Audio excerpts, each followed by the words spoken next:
Last time આપણે સહસંયોજક બંધનું વિભાજન આખું કમ્પ્લીટ કર્યું અને ઇલેક્ટ્રોનનું સંચલન કમ્પ્લીટ થઈ ગયું ને, બરાબર? સંચલન પણ આપણે પૂરું કર્યું. તો હવે આગળ જોઈએ. આગળ હવે અસરો ઉપર જવાના છે. સહસંયોજક બંધમાં ઇલેક્ટ્રોનનું સ્થાનાંતર ખાસ મહત્વનો ક્વેશ્ચન છે, એટલે બરાબર તૈયાર કરવાનો છે, હે ને? તો જોઈએ. સહસંયોજક બંધમાં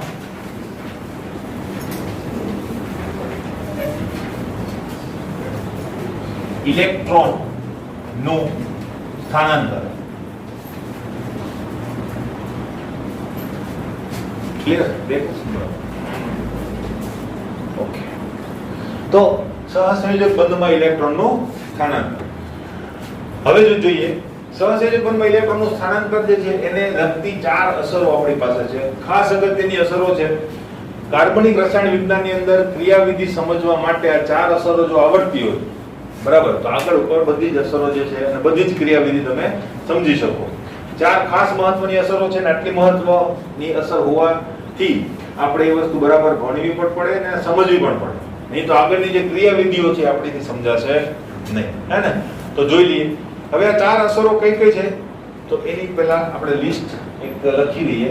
બરાબર, તેના 4 પ્રકાર છે. એટલે આ સહસંયોજક બંધનું જે સ્થાનાંતર થાય છે તેના 4 પ્રકારો છે કે જે અસર સ્વરૂપે હશે. પહેલું છે આપણી પાસે પ્રેરક અસર. બીજું આપણી પાસે આવે છે એ છે ઇલેક્ટ્રોમેરિક અસર.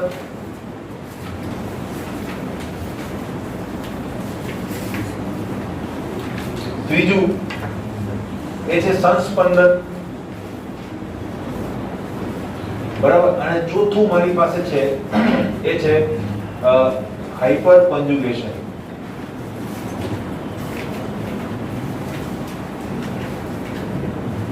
આ 4 અસરો છે, બરાબર. એક પછી એક આપણે જોવાના. હવે પહેલી અસર આપણે શરૂઆત કરીએ, પ્રેરક અસર. નંબર 1 પ્રેરક અસર. ઇંગ્લિશમાં એને કહેવામાં આવે છે ઇન્ડક્ટિવ ઇફેક્ટ.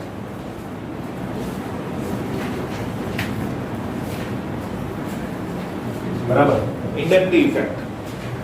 ઇંગ્લિશ વર્ડ પણ યાદ રાખજો કારણ કે એનો જે સિમ્બોલ છે એ સિમ્બોલ આના ઉપરથી જ આવશે, બરાબર. એટલે ઇંગ્લિશ વર્ડ પણ તમારે યાદ રાખવો પડશે જેથી કરીને સિમ્બોલ આપણે ગોખવો ના આવે. નેક્સ્ટ, પ્રેરક અસર એટલે શું? બરાબર, તો એની પહેલા ડેફિનેશન અને એનું ડિસ્ક્રિપ્શન લખી લઈએ. એનું ડિસ્ક્રિપ્શન એ જ એની ડેફિનેશન છે, બરાબર. તો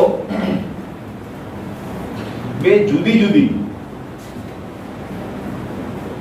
વિદ્યુત ઋણતા ધરાવતા પરમાણુઓ સહસંયોજક બંધથી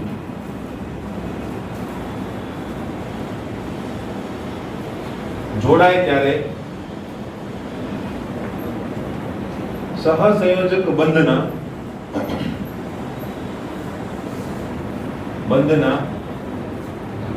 ઇલેક્ટ્રોન યુગ્મનું સ્થાનાંતર વધુ વિદ્યુત ઋણ પરમાણુ તરફ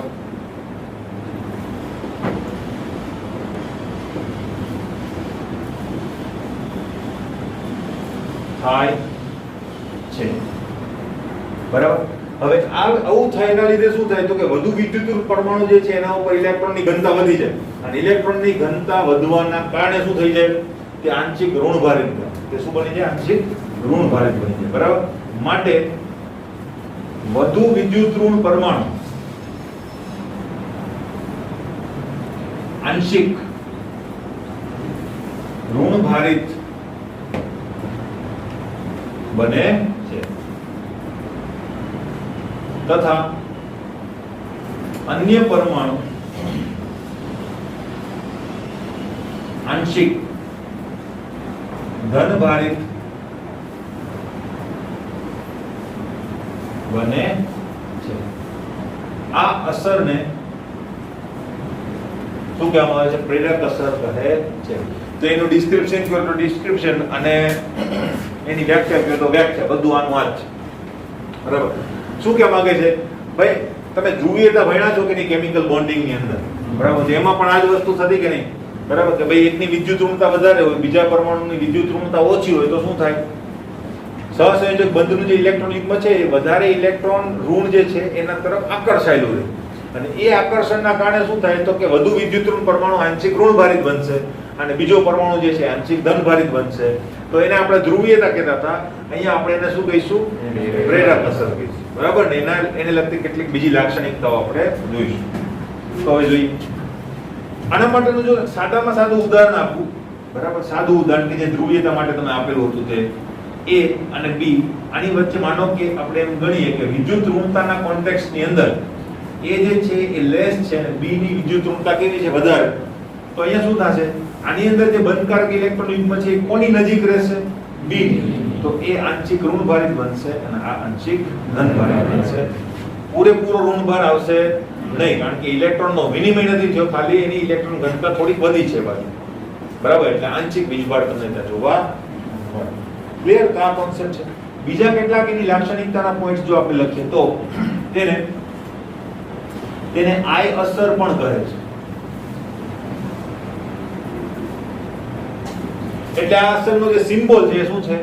આઈ for inductive effect. Clear? Okay. તેને બંધની અંદર જો દર્શાવ્યું, બંધારણમાં તમારે ઇન્ડક્ટિવ ઇફેક્ટ દર્શાવવી હોય તો કેવી રીતે દર્શાવવામાં આવે છે? તો કે તેને આવા સિમ્બોલ વડે દર્શાવવામાં આવે, બરાબર?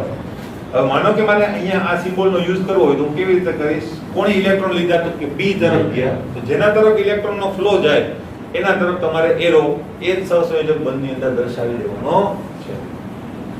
ક્લિયર આટલું? બરાબર? તો ઇન્ડક્ટિવ ઇફેક્ટ ની વાત કરી. બીજી વાત, આ અસર શૃંખલામાં ક્રમશઃ આગળ વધે છે. એટલે આ અસર ખાલી બે પરમાણુ પૂરતી મર્યાદિત નહીં રહે, શૃંખલામાં આગળ પણ વધશે. તો આ બધી વસ્તુનું એક કોમન એક્ઝામ્પલ જે છે એ જો આપણે લઈએ તો અહીંયા આપણે આપી શકીએ. જો CH3 CH2 CH2 અને માનો કે અહીંયા Cl છે, તો Cl વધારે વિદ્યુત ઋણ છે જેના લીધે ઇલેક્ટ્રોનને શું કરશે? આકર્ષણ લગાડશે. તો અહીંયા આકર્ષણ જે છે એ સૌથી વધારે તમને જોવા મળશે, એટલે મેં 3 એરો કરું છું, બરાબર? તો આ Cl ઉપર શું આવશે? Minus charge. આના ઉપર શું આવશે? પ્લસ ચાર્જ આવશે. આ અસર અહીંયા મર્યાદિત નહીં રહે, આના ઉપર પ્લસ ચાર્જ હોવાના કારણે એની ઇલેક્ટ્રોન ખેંચવાની વૃત્તિ થોડી વધારે થઈ ગઈ હશે એના સાદા કાર્બન કરતા, બરાબર? એટલે અહીંયા પણ ઇલેક્ટ્રોનનું ખેંચાણ તમને જોવા મળશે, પણ અહીંયા કરતા કેવું હશે? ઓછું. એવી જ રીતે અહીંયા પણ હશે ખેંચાણ કે જે અહીંયા કરતા કેવું હશે? ઓછું. એટલે ક્રમશઃ આ અસર જે છે એ શૃંખલામાં આગળ પણ વધે. બીજો એક પોઈન્ટ છે કે આ અસર કેટલી આગળ વધી શકે, બરાબર? તો પ્રેરક અસર જે છે એ 3 કાર્બન કરતા આગળ ઉપર નહિવત બને છે. 3 કાર્બન કરતા આગળ વધી શકતી નથી, બરાબર? ઘણી વખત 3 કાર્બન પણ કે અને ઘણી વખત 3 બંધ પણ લખી શકે. તો જો 1 2 ને 3 બંધ, અથવા તો 1 2 ને 3 કાર્બન. હવે પછી જો કોઈ કાર્બન કે કોઈ પરમાણુ હોય તો ત્યાં આના ઇન્ડક્ટિવ ઇફેક્ટની અસર જે છે જોવા મળશે નહીં. બધા જ પરમાણુ 3 કાર્બન સુધી જાય એવું પણ નથી હોતું, બરાબર? માનો કે અહીંયા સ્ટ્રોંગેસ્ટ ઇન્ડક્ટિવ ઇફેક્ટ વાળો કોઈ ગ્રુપ જોડેલું છે આપણે, અને એની અસર કેટલી દૂર સુધી જઈ શકે? તો કે 3 કાર્બન મેક્સિમમ, કોઈ પણ હોય, બરાબર? એનાથી વધારે દૂર જઈ શકશે. ઓકે ફાઇન, બરાબર? હવે બીજી વાત, આ અસર, આ પણ પોઈન્ટ લખી નાખો. આ અસર 3 કાર્બન કરતા વધુ દૂર નહિવત બને છે.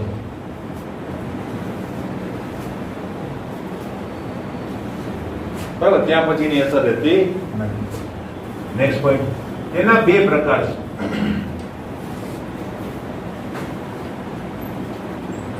કયા 2 પ્રકારો છે? એક પ્રકાર છે પ્લસ આઈ અસર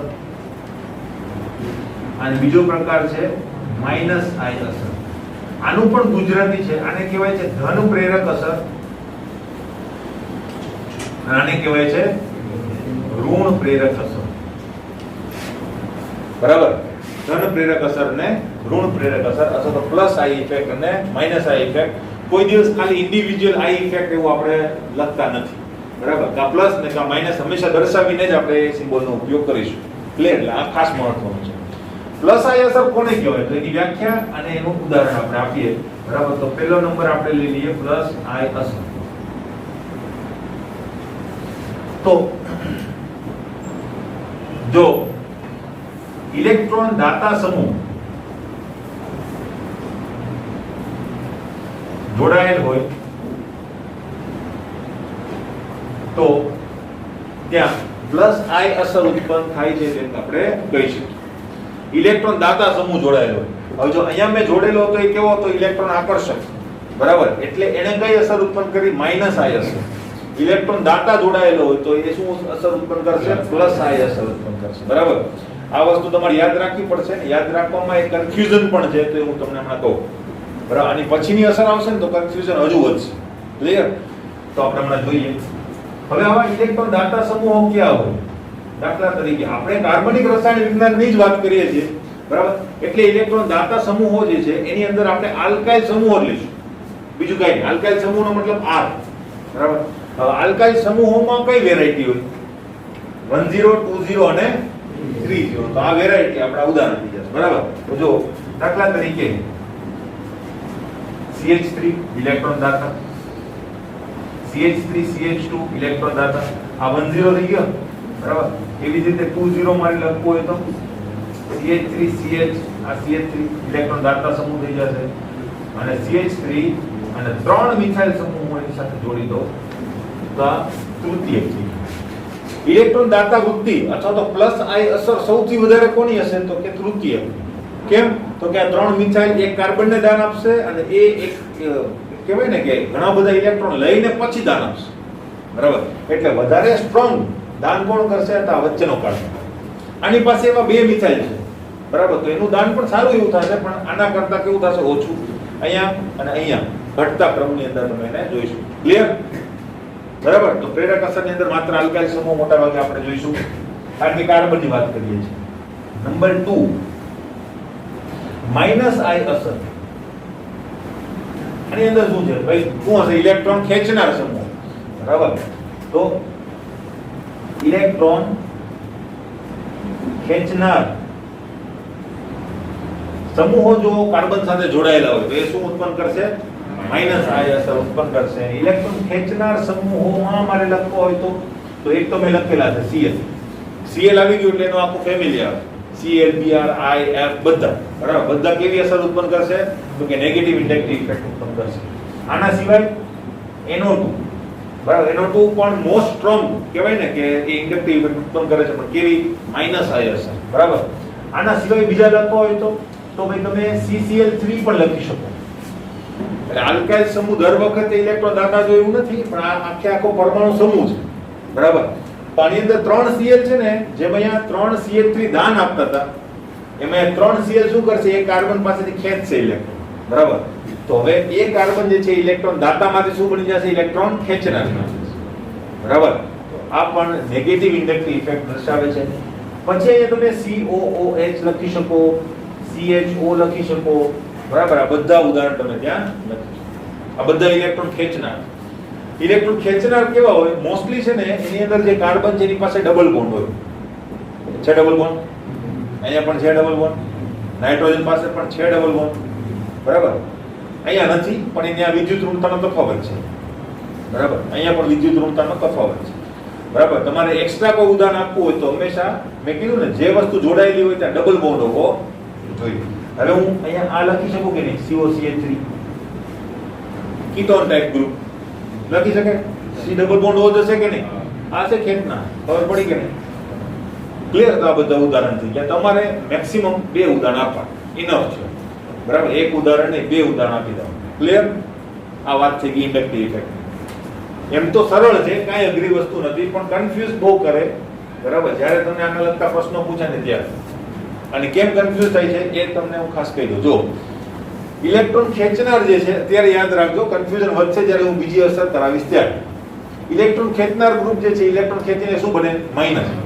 તો ઇલેક્ટ્રોન ખેંચનાર ગ્રુપ માઇનસ બને છે એટલે એને માઇનસ આયસર કહેવાય, અને ઇલેક્ટ્રોન દાતા ગ્રુપ દાન કરીને પ્લસ બને છે એટલે એને શું કહેવાય? પ્લસ આઈ ગ્રુપ કહેવાય. બરાબર છે. ડેફિનેશન આ રીતે છે, પણ કન્ફ્યુઝન પણ હમણાં જ ક્રિએટ થવાનું છે. આટલી ખબર પડી ગઈ? બરાબર. હવે બીજી અસર જોઈએ અને પછી કન્ફ્યુઝન પણ ક્રિએટ કરીએ. બધી અસર જ્યારે મિક્સઅપ થાય ને ત્યારે પ્રોબ્લેમ શરૂ થાય. બરાબર. અહીંયા કોનો વિનિમય થાય છે? અત્યારે સિગ્મા ઇલેક્ટ્રોનનો, એમાં પાઈ ઇલેક્ટ્રોન આવતા નથી. અત્યારે કોનો વિનિમય થયો અથવા તો કોનું સંચાલન થયું? Sigma electron. બરાબર. આ યાદ રાખો. નેક્સ્ટ બીજી અસર આપણી પાસે આવે છે ઇલેક્ટ્રોમેરિક અસર. ઇલેક્ટ્રોમેરિક અસર. હવે આનું નામ જ ઇંગ્લિશ છે એટલે મારે એ લખવાની જરૂર નથી. ઇલેક્ટ્રોમેરિક અસર જ એનું નામ છે. બરાબર. તો એના ઉપરથી એનો સિમ્બોલ કેવો આવશે? ઈ સિમ્બોલ જ આવશે. બરાબર. તો ઇલેક્ટ્રોમેરિક અસરની પહેલા આપણે વિગત જોઈ લઈએ કે છે શું ને કેવી રીતે ઉત્પન્ન થાય. બરાબર. મેં હમણાં કીધું કે અહીંયા શું છે? સિગ્મા ઇલેક્ટ્રોનનો વિનિમય. બરાબર. ઇલેક્ટ્રોમેરિક અસર માટે કમ્પલસરી પાઈ બોન્ડ હોવો જોઈએ છે. બરાબર. હજી ઈ પાઈ બોન્ડ જે છે એ કદાચ ડબલ બોન્ડ સ્વરૂપે હોય કે ટ્રિપલ બોન્ડ સ્વરૂપે, ડઝન્ટ મેટર. બરાબર. એ ગમે તે રીતે હોય, પાઈ બોન્ડ હોવો જોઈએ. એ કાર્બન કાર્બન વચ્ચે હોય કે કાર્બન ઓક્સિજન વચ્ચે, એની પણ કઈ પરવા કરવાની નથી. બધી જગ્યાએ ઇલેક્ટ્રોમેરિક અસર ઉત્પન્ન થાય, પાઈ બોન્ડ હોવો જોઈએ. તો આપણી શરૂઆત જે છે ત્યાંથી થશે. દ્વિબંધ કે ત્રિબંધ ધરાવતા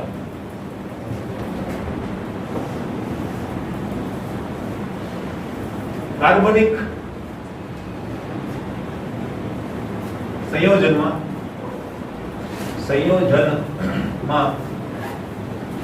પ્રક્રિયકની હાજરીના કારણે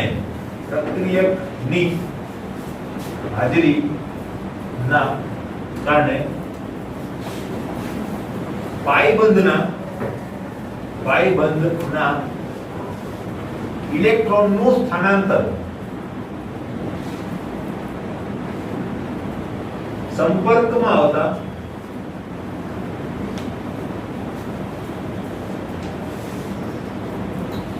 પ્રક્રિયક તરફ કે પ્રક્રિયકથી દૂર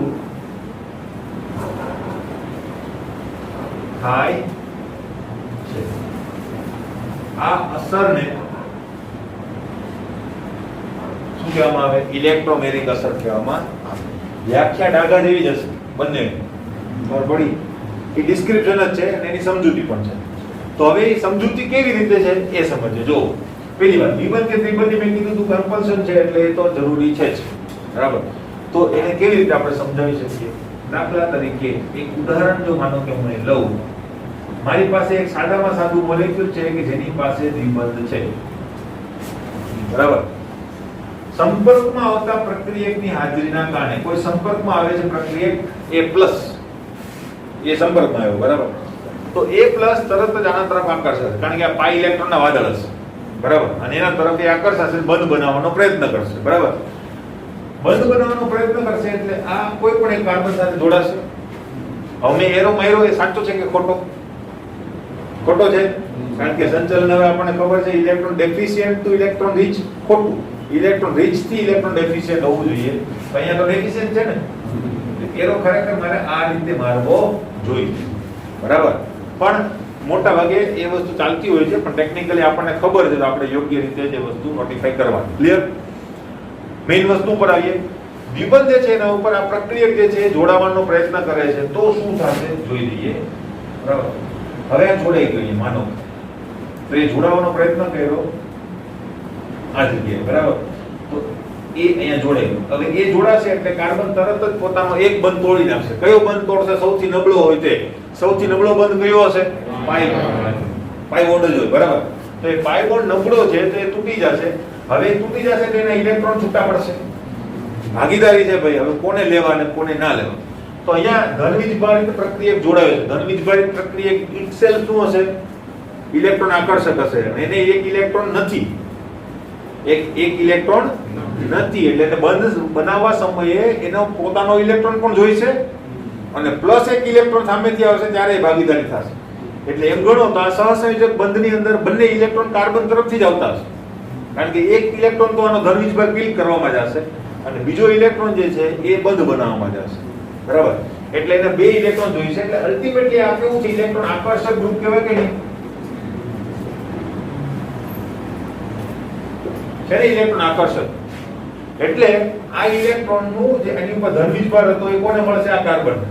કાર્બન કઈ ના સાચવી શકે ભાઈ, અને કાર્બન છે ને ધન વીજભાર પણ ના સાચવી શકે, ઋણ વીજભાર પણ ના સાચવી શકે.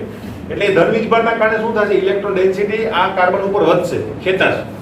અને આ કાર્બન જે છે એ આ ઇલેક્ટ્રોનને શું કરી લેશે? પોતાની તરફ આકર્ષી લેશે. એટલે ઇલેક્ટ્રોનનો જે ફ્લો છે એ કોના તરફ થશે? તમારા પ્રક્રિયક તરફ થશે, બરાબર?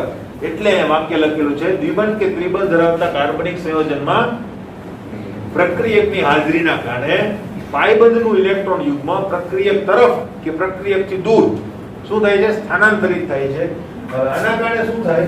આ કાર્બનને કોઈ પ્રોબ્લેમ નહીં પડે, કારણ કે એના ચારે ચાર બંધ તો છે જ, બરાબર?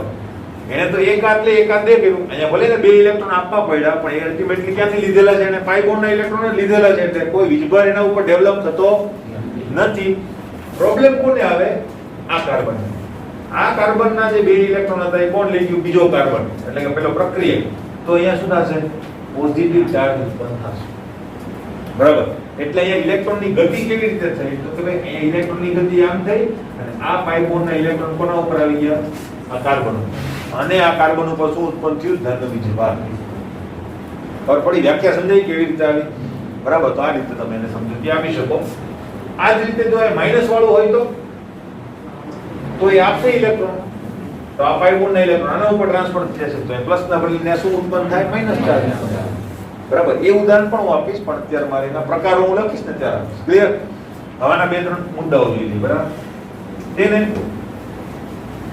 ઈ અસર પણ કહે છે, બરાબર?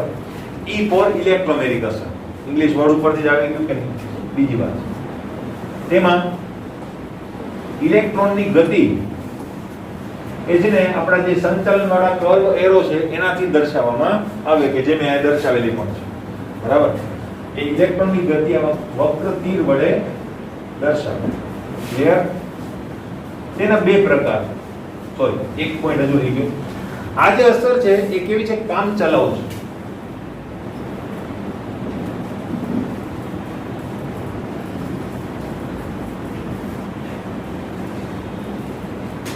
કામ ચલાવ અસરનો મતલબ શું થાય? તો કે આ પ્રક્રિયકને હું અહીંથી દૂર કરી દઉં, બરાબર? એટલે શું થઈ જાય? આ બધી અસરો દૂર થઈ જાય. એટલે ધન વીજભાર જે ડેવલપ થતો એ કાંઈ પછી રહેશે નહીં.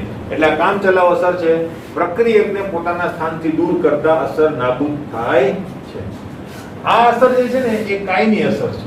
પ્રેરક અસર કેવી છે? કાયમી અસર છે. કારણ કે જ્યાં સુધી આ Cl છે ત્યાં સુધી એ ઋણ વીજભાર ને ધન વીજભાર ડેવલપ થયેલા રહેવાના છે.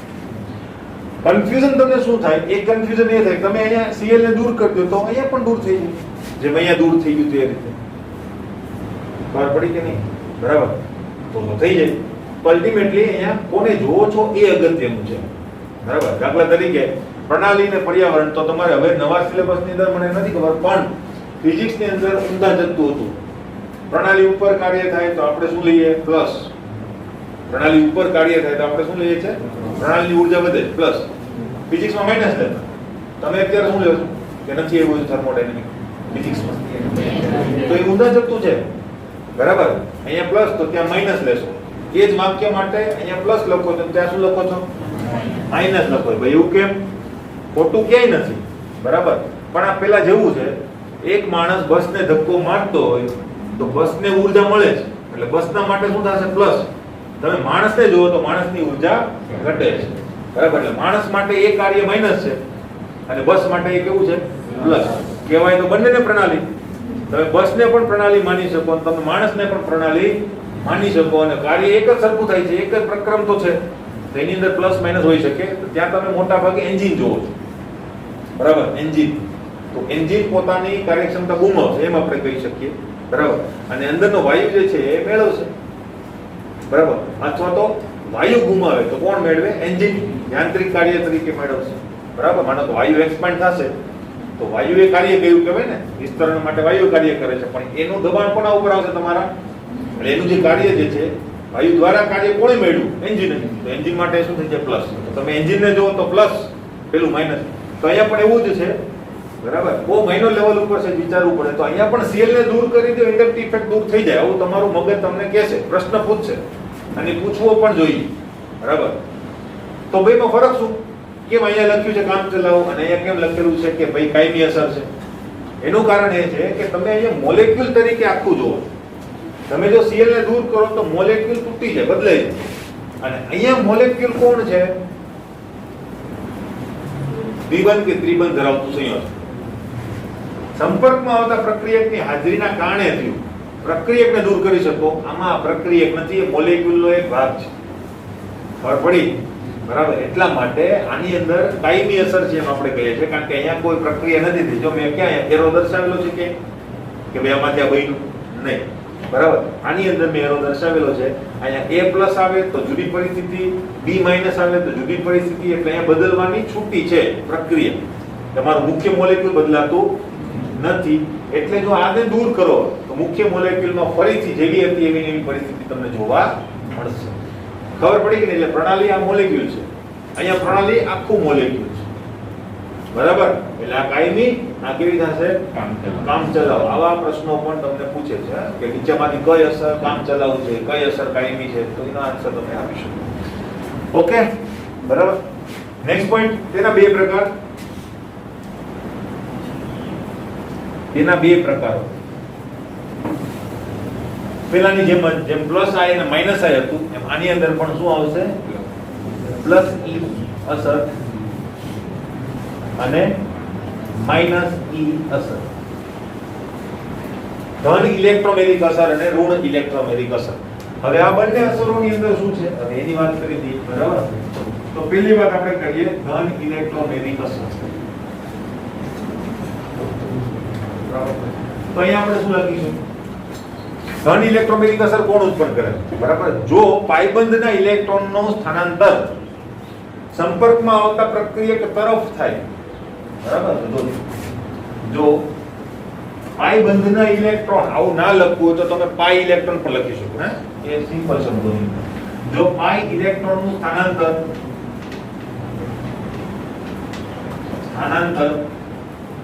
સંપર્કમાં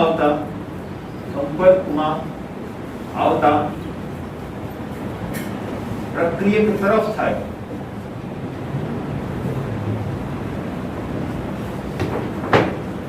તો આવી અસરને શું કહેવામાં આવે છે? પ્લસ ઈ અસર કહેવામાં આવે, અથવા તો પ્લસ ઈ અસર ઉત્પન્ન થઈ એવું કહેવામાં આવે, અથવા તો પ્રક્રિયકની અસર કેવી હતી?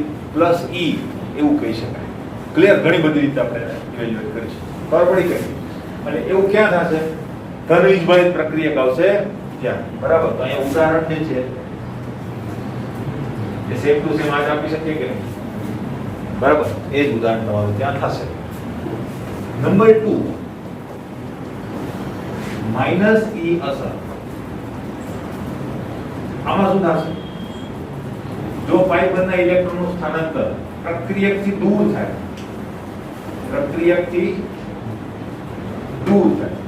બરાબર, તો આવી અસરને શું કહેવામાં આવે? માઈનસ ઈ અસર કહેવામાં આવે, બરાબર.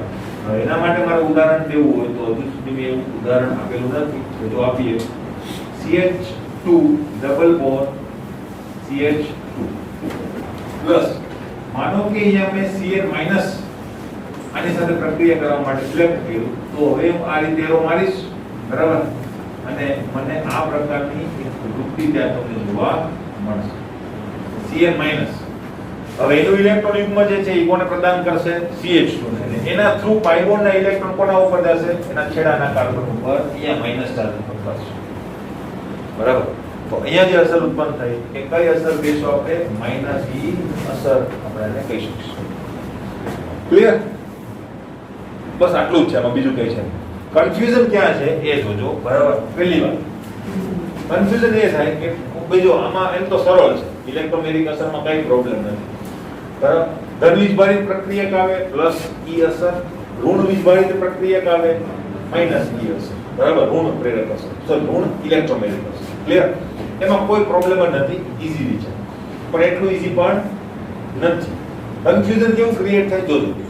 આ ઇલેક્ટ્રોન આકર્ષક છે કે નહીં? તો ઇલેક્ટ્રોન આકર્ષક કેવો હશે? પ્લસ ઈ હશે કે નહીં? અહીંયા પ્લસ ઈ અસર ઉત્પન્ન કરશે. જોઈ આવી બરાબર, એક્ઝામ્પલ આપેલું છે. ઇલેક્ટ્રોન આકર્ષક પ્લસ ઈ ઉત્પન્ન કરશે, પણ ઇલેક્ટ્રોન આકર્ષક ઇન્ડક્ટિવ ઇફેક્ટમાં કેવું હશે? Minus ion. બરાબર, એટલે કોઈ પણ ધન આયન માટે પણ તમને એવું પૂછી શકે કે ભાઈ કોઈ ધન આયન છે, માનો કે હું કહું કે આની ઇન્ડક્ટિવ ઇફેક્ટ કેવી, તો માઈનસ આયન, અને ઇલેક્ટ્રોમેગ્નેટિક અસર કેવી, તો પ્લસ ઈ. થઈ કન્ફ્યુઝન? બરાબર, તો અહીંયા એ કન્ફ્યુઝન જે છે એ રહેશે જ, અને તમે આજે યાદ રાખશો તો કાલે પણ ભૂલી જશો. બરાબર, એમનેમ પણ ઇન્ડક્ટિવ ઇફેક્ટ ની અંદર માઈનસ પ્લસ માં પણ પ્રોબ્લેમ પડતા હોય છે છોકરાઓ. બરાબર, કારણ કે એને પ્રોપરલી તમે ગોખો તો કઈ નહીં આવે, સમજીને યાદ રાખો તો ને તો જ આ વસ્તુ સમજાશે. ખબર પડી? હવે એને યાદ રાખવાની ટ્રીક શું? જો ટ્રીક માટે તમારે બે વસ્તુ યાદ રાખવી. બરાબર, પહેલી વાત છે તમારે છે ને ક્રિયાશીલ સમૂહ તરીકે કે પ્રક્રિયક તરીકે પોતાને ધારી લો કે હું પ્રક્રિયક છું, કે હું ક્રિયાશીલ સમૂહ છું. બરાબર, હું શું કરીશ? બરાબર, તો એના ઉપરથી તમે કહી શકો. માનો કે ઇલેક્ટ્રોન ખેંચનાર છું, પ્રક્રિયક તરીકે કે પછી ક્રિયાશીલ સમૂહ તરીકે. બરાબર, હું ઇલેક્ટ્રોન ખેંચનાર છું, તો પ્રક્રિયા કરીને હું શું કરીશ? I માઈનસ, હું માઈનસ બની જઈશ. બરાબર, તો બસ I માઈનસ. ઇલેક્ટ્રોન ખેંચનાર છું તો I માઈનસ, હું માઈનસ બની, I want to be minus. બરાબર, તો થઈ ગયું ને I માઈનસ. બરાબર, અને I want to be plus તો I પ્લસ. માનો કે હું ઇલેક્ટ્રોન દાતા છું તો હું શું કરવા માંગુ છું? I want to be plus, તો I પ્લસ. બરાબર, I નું કામકાજ પૂરું. હવે E માટે સેમ વસ્તુ, હું ઇલેક્ટ્રોન ખેંચનાર છું. બરાબર, તો મારી વૃત્તિ કેવી છે? તો કે E પ્લસ બને. બરાબર, ઇલેક્ટ્રોન ખેંચનાર છું તો હું એને શું બનાવીશ? પ્લસ. ઇલેક્ટ્રોન ખેંચનાર છું તો મેં એને શું બનાવ્યો? આને શું બનાવ્યો? પ્લસ. બરાબર ને? તો E પ્લસ, તો ખેંચનાર માટે I માઈનસ અને E પ્લસ બનશે. બરાબર, તો એવી જ રીતે ઊંધું પણ વિચારી શકો. ઇલેક્ટ્રોન દાતા હોય તો I માઈનસ. બરાબર, ઇલેક્ટ્રોન દાતા હોય તો I want to be plus, અને E કેવો બનશે? માઈનસ બનશે. બરાબર, તો આ રીતે તમે યાદ રાખી શકો, લાંબો ટાઈમ સુધી યાદ રહેશે. થોડાક દિવસ પ્રેક્ટિસ કરશો પછી કોઈ દિવસ ભૂલાશે નહીં. બાકી આમાં કન્ફ્યુઝન છેક સુધી કર્યા કરશો.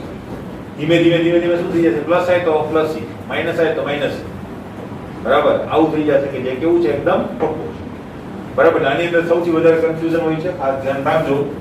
કારણ કે ઇન્ડક્ટિવ ઇફેક્ટ જેવી રીતે તમે સમજ્યા છો એ જ રીતે તમને આપે નહીં.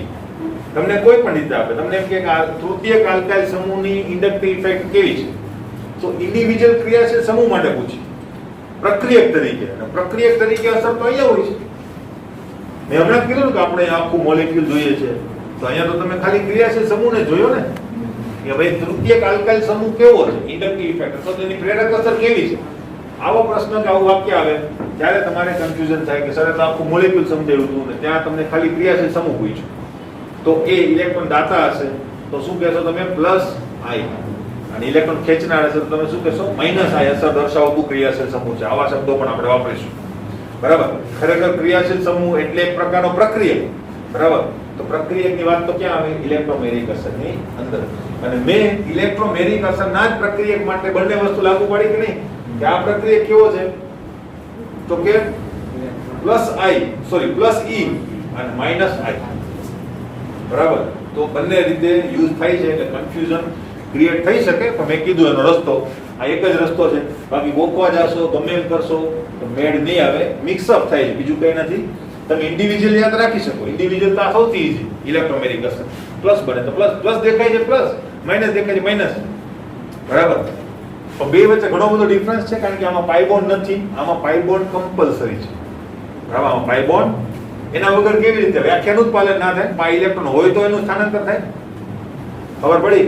આ ખાસ ધ્યાન રાખજો, કન્ફ્યુઝન થવું ના જોઈએ. બાકી એને લખવામાં કોઈ પ્રોબ્લેમ થશે નહીં. સિક્વન્સ સેમ ટુ સેમ છે. પહેલા ડિસ્ક્રિપ્શન, પછી એના થોડાક લાક્ષણિકતાઓનો સિમ્બોલ જે છે તે, અને ત્યાર પછી એના પ્રકારો, એની વ્યાખ્યા ઉદાહરણ. અહીંયા પણ પ્રકારો, વ્યાખ્યા ઉદાહરણ. ક્લિયર? બોલો, છે પ્રશ્ન? આ વ્યાખ્યા સમજાય કે નહીં બધાને? બરાબર, ઇલેક્ટ્રોન મૂવ કરે પ્રક્રિયક તરફ, તે પ્રક્રિયકથી આ જ રીતે લખવાની છે. ત્યાં પછી ઇલેક્ટ્રોન આકર્ષક ને એવું લખતા નહીં. એ ક્યાં લખવાનું છે? આ જ રીતે. બરાબર, જે શબ્દો વપરાયા છે એ જ પ્રમાણે તમારે વાપરવાના છે. વસ્તુ બે એક થાય, પણ ટૂંકમાં આપણે જે શબ્દો વપરાય છે એ જ રીતે લખવાના છે અને એ જ રીતની પ્રેક્ટિસ રાખવાની. હે, ટેક્સ્ટબુકના વર્ડ જે છે એ જ યુઝ કરવાનો પ્રયત્ન કરવાનો. 12મા ધોરણમાં પણ એ જ પ્રેક્ટિસ રાખશો ને તો સારા માર્ક્સ આવશે. બાકી તમે સાચા હશો બરાબર, પછી રેન્ચો જેવું થશે. રેન્ચોમાં એવું જ હતું બરાબર, કે સીન હતો એનો. તો બધા લોકો જે છે ને ત્યાં જે તમારી જે કી બનશે ને બોર્ડની અંદર, એ કી પ્રમાણે તમે શું કરતા હોય, ઇવેલ્યુએટ કરતા હોય. કીની અંદર શબ્દો ક્યાં હશે? ટેક્સ્ટબુક.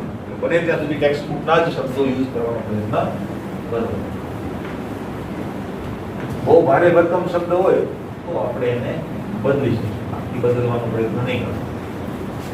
ચાલો નેક્સ્ટ.